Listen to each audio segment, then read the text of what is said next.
Dan untuk mengulas terkait peluang pertumbuhan bisnis sektor reasuransi dan peranan BUMN reasuransi terhadap perekonomian tanah air, saat ini telah bersama kami di studio CNBC Indonesia, Direktur Utama PT Reasuransi Indonesia Utama Persero atau Indonesia Re, Beni Waworuntu.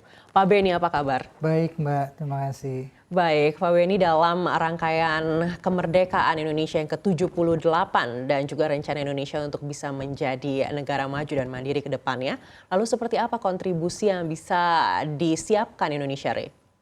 Baik, mungkin kalau untuk kita bisa memberikan kontribusi maksimal kepada pemerintah dan negara, kalau di industri reasuransi ini tugas kami sebetulnya adalah mempertanggungan ulang yang ditanggung oleh perusahaan asuransi. Dua hal di situ, yang pertama adalah kita bicara mengenai kapasitas keuangan, gitu ya. Terus kemudian kedua adalah mengenai kapabilitas. Kalau bicara mengenai kontribusi, sebetulnya industri asuransi ini ikut berperan penting di dalam menjaga perekonomian nasional, khususnya adalah mencegah terjadinya capital outflow yang berlebihan atau suka kita sebut sebagai defisit neraca berjalan.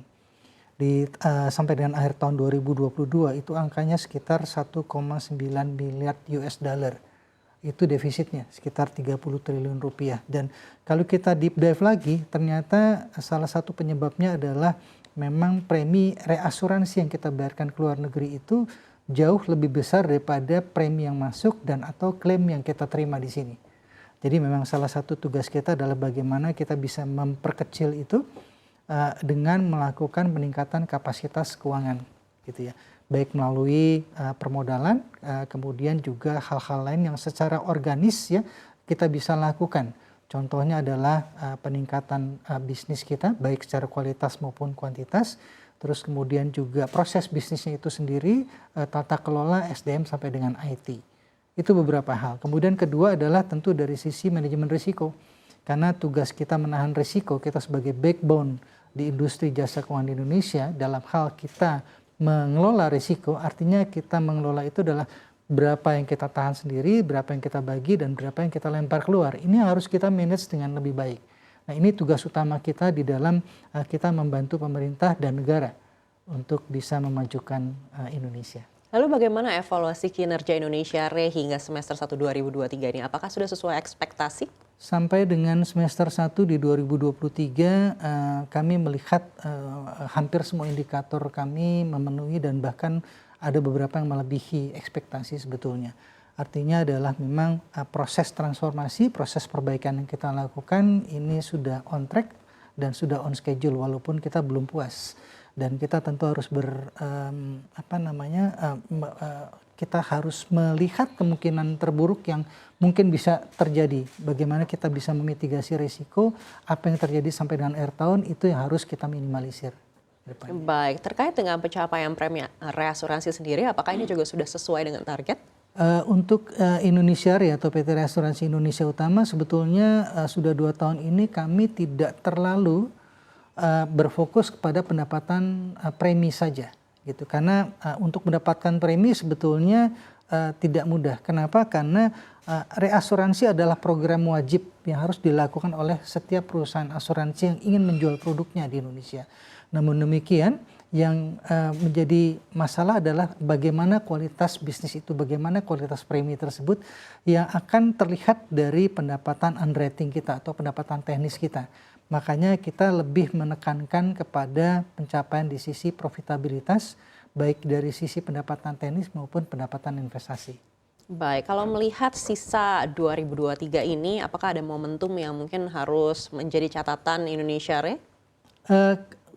Kalau kita lihat secara makro, secara global sebetulnya cukup banyak, gitu ya. Mulai dari di Indonesia kita punya political year, kemudian juga tekanan ekonomi global akibat Rusia-Ukraine war, kemudian inflasi, resesi dan segala macam. Mungkin tapi kita persempit lagi yang betul-betul directly impact ke industri kita. Contohnya adalah dari sisi investasi. Karena kenapa investasi? Karena sekali lagi sumber pendapatan perusahaan asuransi itu selain dari pendapatan teknis adalah pendapatan investasi. Karenanya investasi pun menjadi salah satu yang harus kita fokuskan. Di investasi memang iklim investasi yang baik memberikan harapan buat kita. Namun demikian kita juga harus mencermati adanya contoh penguatan rupiah. Kenapa penguatan rupiah justru kita cermati? Karena kalau kita bicara aset dan liability management, which is itu adalah yang membedakan industri asuransi dengan industri lainnya, kita harus berhati-hati ketika kita sudah punya liability yang cukup tinggi di dalam katakan mata uang asing di dalam US dollar, tapi ternyata rupiah kita menguat, itu menyebabkan ada diskrepansi antara aset yang kita miliki di dalam US dollar tersebut dengan perolehan yang kita dapatkan sekarang. Ini yang harus betul-betul kita kelola sehingga walaupun masih sifatnya adalah unrealized loss, tapi harus kita minimalisir sehingga pada akhirnya tidak mengakibatkan dampak yang negatif ke perusahaan. Baik, selain terkait dengan nilai tukar, juga kebijakan suku bunga ini menarik karena bisa jadi ada satu poin di mana suku bunga kita nantinya akan sama dengan suku bunga di Amerika Serikat. Lalu apakah ini merubah seperti apa kebijakan investasi di Indonesia, Re? Kalau bicara mengenai investasi, sebetulnya industri asuransi cukup tight. Kita cukup ketat dengan peraturan yang dipersyaratkan OJK. Sampai dengan saat ini kami betul-betul fully comply dengan apa yang ada di peraturan tersebut dan kita memanfaatkan sisa tersebut untuk bisa mendapatkan keuntungan tentu dengan memperhatikan beberapa hal. Jadi kita prinsipnya kalau dalam investasi adalah 3R. Yang pertama regulasi seperti apa, yang kedua adalah risknya, yang ketiga baru kita bicara return. Jadi betul-betul kita kedepankan adalah dari sisi regulasi, kedua adalah risiko, baru kita bicara mengenai return. Karena apa? Karena ini adalah bisnis yang sifatnya jangka panjang. Kita memastikan bahwa kita bisa membayar kewajiban kita kepada pihak lain ya, dari hasil investasi tersebut. Baik, lalu seperti apa estimasi hingga akhir 2023 dari segi profitabilitas? Dari sisi profitabilitas kita masih cukup optimis ya.